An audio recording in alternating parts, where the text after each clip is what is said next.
สำหรับมนุษย์เราช่วงเวลานั้นๆอาจหมายถึงการใช้เวลาสร้างความโรแมนติกหรือการดื่มด่ำกับช่วงเวลาที่ยาวนานแต่ในป่าใหญ่ที่ไร้ความปราณีกฎเกณฑ์เหล่านั้นถูกฉีกทิ้งไปอย่างสิ้นเชิงครับวันนี้เราจะพาคุณไปพบกับ10อันดับสัตว์ที่ใช้เวลาผสมพันธุ์เร็วที่สุดในโลกใครจะซิลแชมป์เสร็จไวที่สุดในธรรมชาติไปดูกันเลยครับ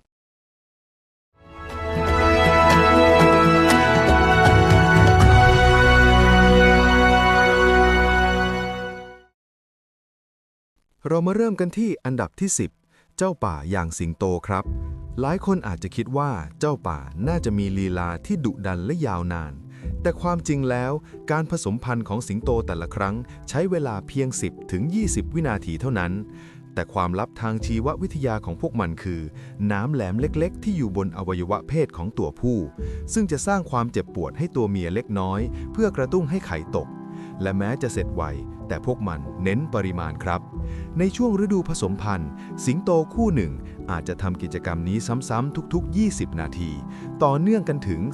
40-50 ครั้งต่อวันเรียกได้ว่าไวแต่ทรหดสุดๆครับ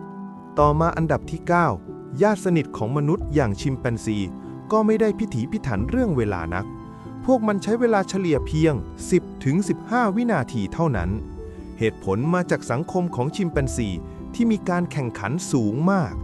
ตัวเมียที่กำลังเป็นสัตว์จะพยายามผสมพันธุ์กับตัวผู้หลายๆตัวในฝูงเพื่อสร้างความสับสนว่าใครเป็นพ่อของเด็กวิธีนี้ช่วยป้องกันไม่ให้จ่าฝูงจอมโหดฆ่าลูกของเธอเมื่อคลอดออกมาตัวผู้จึงต้องรีบจัดการภารกิจให้เสร็จก่อนที่จะโดนตัวผู้ระดับสูงกว่าเข้ามาขัดจังหวะอันดับที่ 8 กระต่ายสำนวนที่ว่าแพร่พันธุ์เหมือนกระต่ายไม่ได้มาเพราะโชคช่วยครับกระต่ายเป็นสัตว์ที่อยู่เกือบต่ำสุดของห่วงโซ่อาหารหันไปทางไหนก็มีแต่คนอยากกินพวกมันดังนั้นการผสมพันธุ์ของพวกมันจึงใช้เวลาเพียง 3-5 วินาทีทันทีที่เสร็จกิจตัวผู้มักจะส่งเสียงแหลมๆและหงายหลังล้มตึงลงไปนอนกองกับพื้นด้วยความเหนื่อยล้าก่อนจะรีบสปริงตัวลุกขึ้นมาเพื่อระวังภัยกลไกการตกไข่ทันทีหลังถูกกระตุ้นทำให้พวกมันตั้งท้องได้รวดเร็วเพื่อชดเชยกับเพื่อนๆที่โดนกินไปในแต่ละวันอันดับที่ 7 หนูมันก็มีชะตากรรมไม่ต่างจากกระต่ายครับในโลกที่มืดมิดและเต็มไปด้วยงูนกฮูกและแมวหนูใช้เวลาปฏิบัติภารกิจเพียง 2-3 วินาทีเท่านั้นความมหัศจรรย์คือหนูตัวเมียสามารถเข้าสู่สภาวะพร้อมผสมพันธุ์ได้อีกครั้งทันทีภายใน 24 ชั่วโมงหลังคลอดลูกกลไกทางชีววิทยาของพวกมันถูกออกแบบมาให้ปั๊มลูกออกมาให้ได้มากที่สุดในเวลาที่สั้นที่สุดเพื่อเอาชนะอัตราการรอดชีวิตที่ต่ำเตี้ยเลี่ยดินครับมาที่นกที่วิ่งเร็วที่สุดในโลกกันบ้างนกกระจอกเทศตัวผู้จะเต้นรำเกี้ยวพาราสีอย่างอลังการด้วยการคุกเข่าลงกับพื้นแกว่งปีกและคอไปมาซึ่งอาจใช้เวลานานนับชั่วโมงเพื่อเอาชนะใจสาวแต่เมื่อตัวเมียยอมรับและหมอบลงภารกิจการสืบพันธุ์กลับจบลงในชั่วพริบตาเพียง 1-2 วินาทีเท่านั้นสาเหตุก็เพราะพวกมันเป็นนกที่หากินบนพื้นดินในทุ่งหญ้าเปิดโล่ง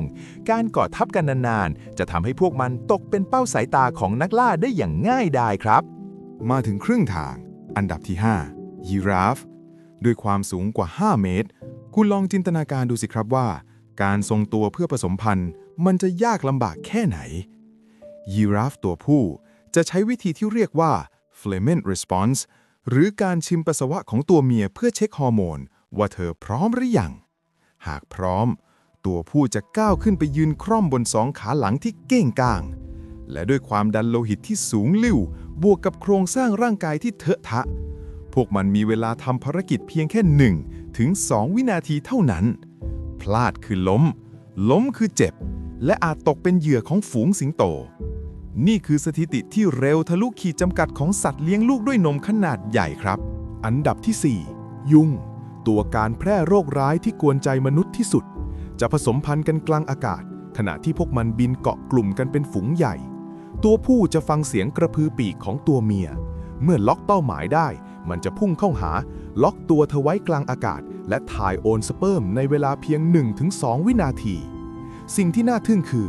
ยุงตัวเมียผสมพันธุ์เพียงครั้งเดียวในชีวิต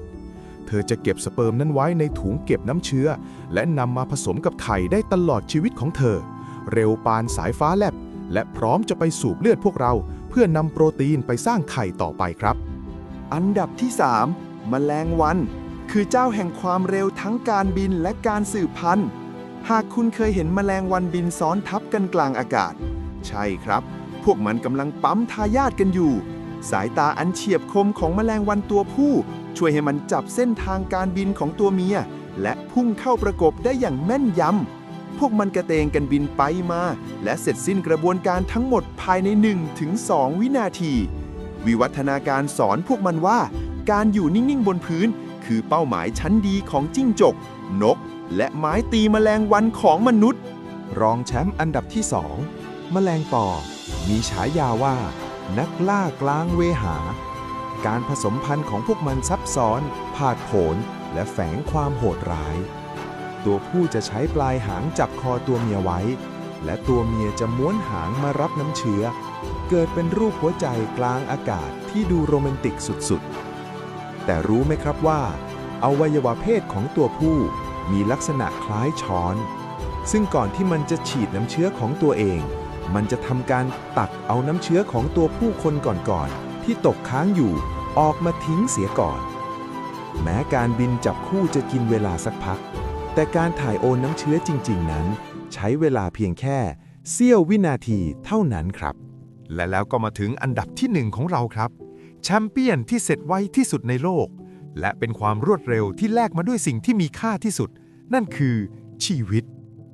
หน้าที่เดียวในชีวิตของผึ้งตัวผู้คือการเกิดมาเพื่อรอวันที่จะผสมพันธุ์กับนางพญาผึ้งเท่านั้นพวกมันไม่มีเหล็กในไม่ต้องหาอาหารแค่กินและรอเวลาดวงตาของพวกมันมีขนาดใหญ่กว่าผึ้งงานมากเพื่อเป้าหมายเดียวคือการมองหานางพญาบนท้องฟ้าเมื่อนางพญาบินขึ้นสู่ท้องฟ้าเพื่อผสมพันธุ์ผึ้งตัวผู้หลายพันตัวจะบินไล่ตามเธออย่างบ้าคลั่งตัวผู้ที่แข็งแกร่งและเร็วที่สุดที่ตามทันจะทำการเสียบอวัยวะสืบพันธุ์เข้ากับนางพญากลางอากาศและกระบวนการทั้งหมดใช้เวลาเพียงน้อยกว่า1วินาทีครับแต่ความน่าสะพรึงครัวคือทันทีที่เสร็จสิ้นอวัยวะสืบพันธุ์ของตัวผู้จะเกิดการระเบิดฉีกขาดหลุดออกจากลำตัวเพื่ออุดท่อรังไข่ของนางพญาไว้ร่างของแชมเปี้ยนที่สูญเสียอวัยวะสำคัญไปจะร่วงหล่นลงสู่พื้นดินและตายลงภายในไม่กี่นาทีไม่ถึง1วินาทีแห่งความสำเร็จแลกกับชีวิตทั้งชีวิตนี่คือความทุ่มเทและความโหดร้ายของธรรมชาติอย่างแท้จริงครับและนั่นคือ10อันดับสัตว์ที่ใช้เวลาผสมพันธุ์เร็วที่สุดในโลกครับจะเห็นได้ว่าในธรรมชาติความเร็วไม่ใช่เรื่องน่าอายแต่มันคือสุดยอดวิวัฒนาการที่ทำให้สิ่งมีชีวิตเหล่านี้รอดพ้นจากคมเขี้ยวของผู้ล่าสามารถเอาชนะคู่แข่งและส่งต่อ DNA ของพวกมันให้ดำรงเผ่าพันธุ์มาได้จนถึงทุกวันนี้หากคุณเป็นคนที่หลงไหลในความลับของธรรมชาติชื่นชอบเรื่องราวของสัตว์โลกที่ทั้งสนุกได้ความรู้และเปิดมุมมองใหม่ๆแบบนี้อย่าลืมกด Subscribe กดไลค์และกดกระดิ่งแจ้งเตือนให้กับช่อง The Animal Society ของเราด้วยนะครับเพื่อที่คุณจะได้ไม่พลาดการผจญภัยและสารคดีคลิปต่อไปแล้วพบกันใหม่สวัสดีครับ